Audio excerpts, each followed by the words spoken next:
Estamos aqui com o Cláudio Vasconcelos, ele é diretor de Educação Ambiental do Ministério do Meio Ambiente.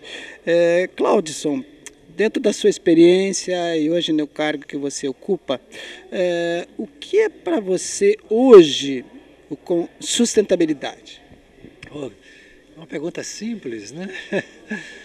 Como eu estava dizendo lá dentro, né, na minha fala, eu coordeno um módulo de uma pós-graduação na PUC do Rio de Janeiro.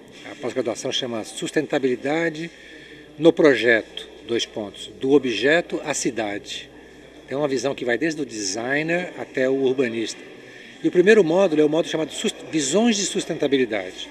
Eu trago 12 palestrantes, cada um fala sobre sustentabilidade segundo o seu ponto de vista da sua área de atuação. Tem coisas que são antagônicas, tem coisas que são convergentes. Então tem uma pluralidade e esse é o objetivo em relação aos alunos.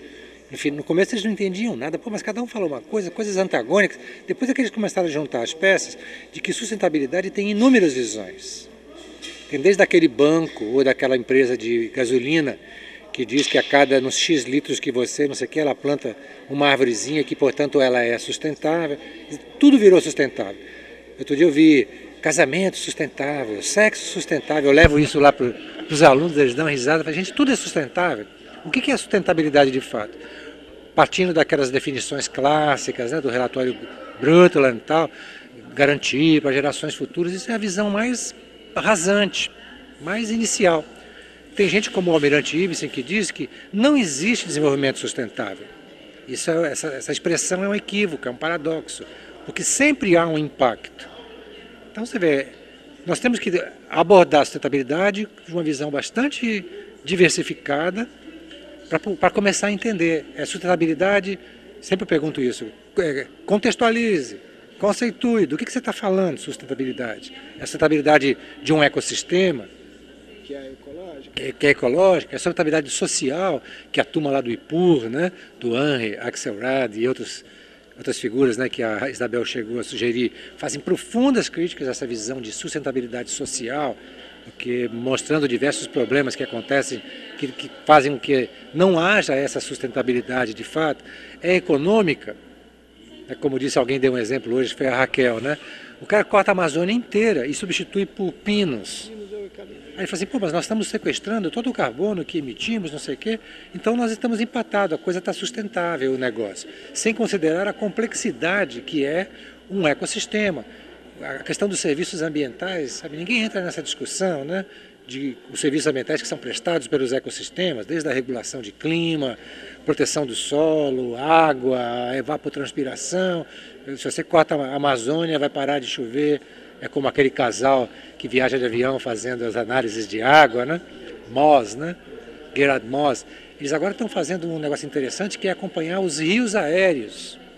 Porque tem uma massa de água que vem da Amazônia e que chove lá na região sul e sudeste. Então você fala, então é um verdadeiro rio aéreo que está navegando. Então você vê que é uma complexidade incrível. Então perturbações lá na Amazônia vão prejudicar, já estão prejudicando as chuvas na região sul, sudeste.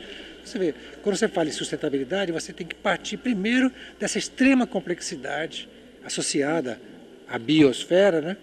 E do que estamos falando quando falamos de sustentabilidade. Cláudio, mais uma questão. A gente vê em documentos do Ministério do Meio Ambiente uma certa ambiguidade no uso desses termos.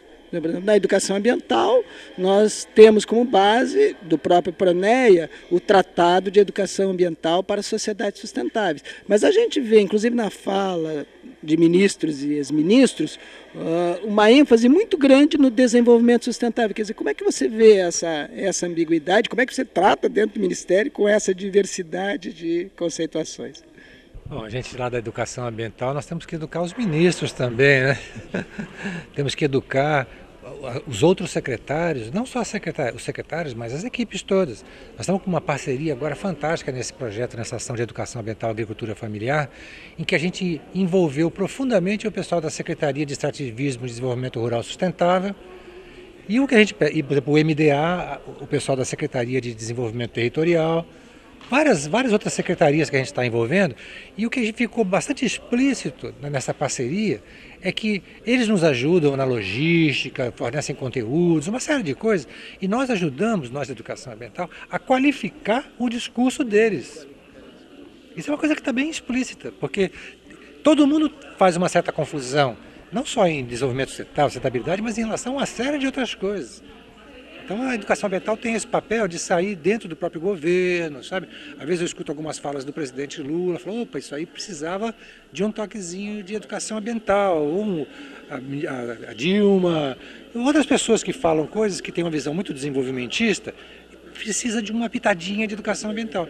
Então, desenvolvimento sustentável, né? Eu sou, claro, sustentabilidades, né? No plural, porque tem social, econômica e por aí vai, né?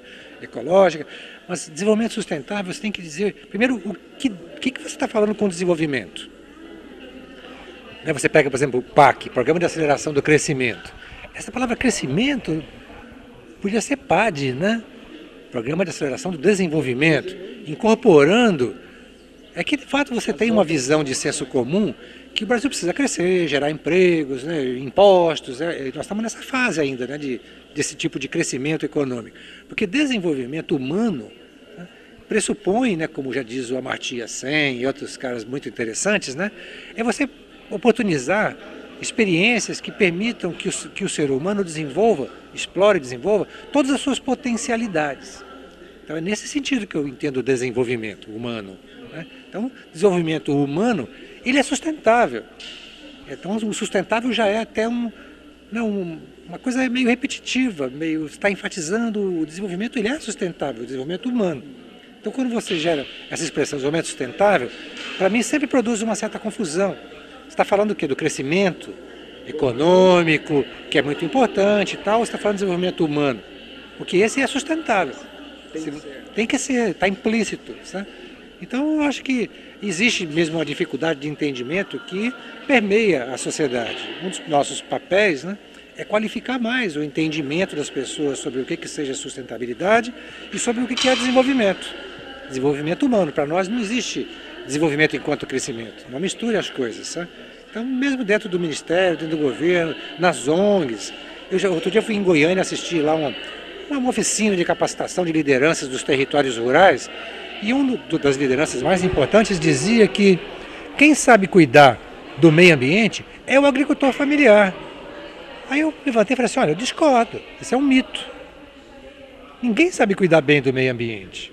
Não, mas é que o agricultor familiar, o impacto dele é pequeno. Eu falei, sim, mas são 20 milhões de pessoas, 4 milhões de unidades de agricultura familiar. Então, se eles estão produzindo pequenos impactos, estão produzindo grandes impactos no total. E quem disse que ele sabe? Aí ele faz igual o avô dele fazia. Sim, mas o avô dele fazia errado.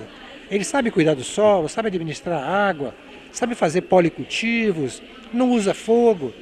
Então, você vê que tem muitos mitos aí que às vezes a gente fica tendo que desmistificar. O índio, o pescador, sabe pescar. Se ele puder pescar todos os peixes que estão ali, ele pesca porque ele vai vender, vai se dar bem. Teve um dia desses aí, um ano atrás, lá em Cabo Frio, que mataram 150 tubarões.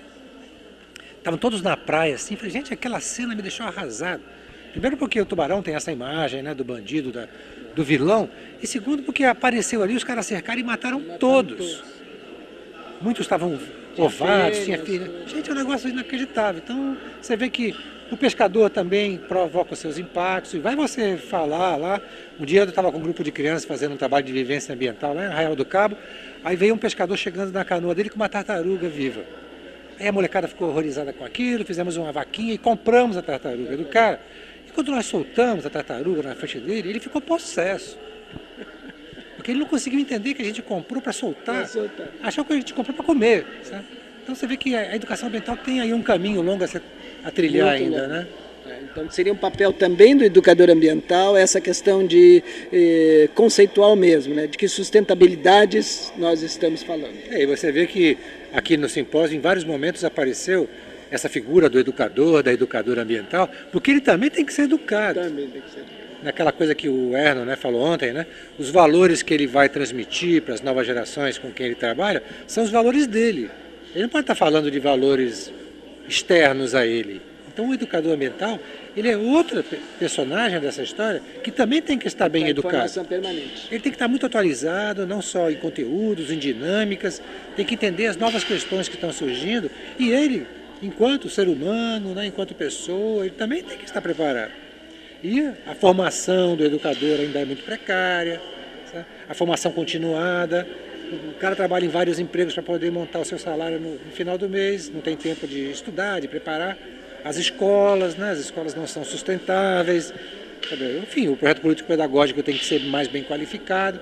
Tem muita coisa para ser feita, sabe? A gente espera muito da educação ambiental e do educador ambiental, mas eles têm que ser qualificados para o enfrentamento desse desafio. Cláudio, muito obrigado e obrigado pela sua presença mais uma vez aqui no nosso colóquio e conte com a gente nas parcerias aí dos projetos e ações do Ministério do Meio Ambiente, do órgão gestor aqui em Santa Catarina, Paraná e Rio Grande do Sul.